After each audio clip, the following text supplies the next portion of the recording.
ছাত্র জনতা গণহত্যা ১৬ বছর ধরে গুম, খুন এবং অর্থ পাচারের মামলায় স্বৈরাচার পলাতক শেখ হাসিনার বিরুদ্ধে আদালত গ্রেপ্তারি পরোয়ানা জারি করলে ভারত বাংলাদেশ বন্দি বিনিময় চুক্তি অনুযায়ী তাকে ফেরত দিতে হবে। ভারত ও বাংলাদেশের মধ্যে পদার্পণযোগ্য অপরাধের মামলায় অভিযুক্ত বা ফেরারি আসামি ও বন্দীদের একে অপরের কাছে হস্তান্তরের জন্য একটি চুক্তি আছে সেই ২০১৩ সাল থেকেই।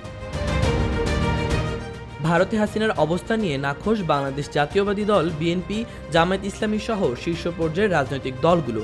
শুধু তাই নয়, বৈষম্য বিরোধী ছাত্র আন্দোলনের শীর্ষ নেতারাও হাসিনাকে বিচারের কাঠগড়ায় দাঁড় করানোর কথা বলেছেন। এখন পর্যন্ত হাসিনার বিরুদ্ধে শতাধিক মামলা দায়ের হয়েছে।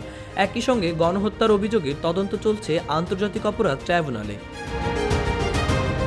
এই পরিস্থিতিতে হাসিনাকে ভারত থেকে ফেরানো নিয়ে চাপ বাড়ছে অন্তর্বর্তীকালীন সরকারের ওপর। পররাষ্ট্র মন্ত্রণালয়ের প্রতিবারের প্রেস ব্রিফিংয়ে প্রশ্ন উঠেছে হাসিনার ভারত অবস্থান নিয়ে।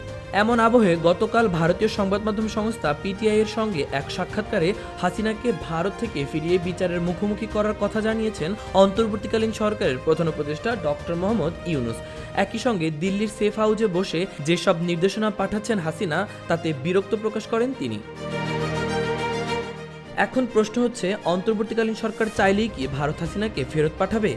এ নিয়ে দোটানায় ঢাকার রাজনৈতিক মহল। বাংলাদেশ ভারত বন্দি বিনিময় চুক্তির মাধ্যমে অনেকে মনে করছে হাসিনাকে ফিরিয়ে আনা সম্ভব। তবে দ্য কনভারসেশন গতকাল বৃহস্পতিবার তাদের এক প্রতিবেদনে বলেছেন, বন্দি বিনিময় চুক্তির একটি বিষয় উল্লেখ আছে, সেটি হলো রাজনৈতিক বিবেচনায় কোনো মামলা হলে কাউকে পদার্পণ করা যাবে না। আর এই বিষয়টি কাজে লাগিয়ে ভারত হাসিনাকে ফেরত দিতে অস্বীকৃতি জানাতে পারে। আবার এই চুক্তিতে উল্লেখ আছে, হত্যা চেষ্টা, হত্যা, অপহরণ ও হত্যার উস্কানি দেওয়ার অপরাধগুলো রাজনৈতিক মামলা হিসেবে বিবেচিত হবে না। হাসিনার বিরুদ্ধে যেসব মামলা করা হয়েছে তা প্রায় সবগুলো এই ধারায় পড়েছে। আবার ভারত যদি হাসিনাকে রাজনৈতিক আশ্রয়প্রার্থী মর্যাদা প্রদান করে, সেক্ষেত্রে হাসিনাকে ফেরানো কঠিন হবে। তার কারণ, কোনো রাজনৈতিক আশ্রয়প্রার্থী ফিরিয়ে দেওয়ার জন্য ভারতের কাছে বাধ্যবাধকতা থাকবে না। তবে ঢাকা দিল্লির মধ্যকার নতুন সম্পর্ক জোরদার করতে হাসিনা ইস্যু ভারতের জন্য অস্বস্তির হয়ে দাঁড়িয়েছে।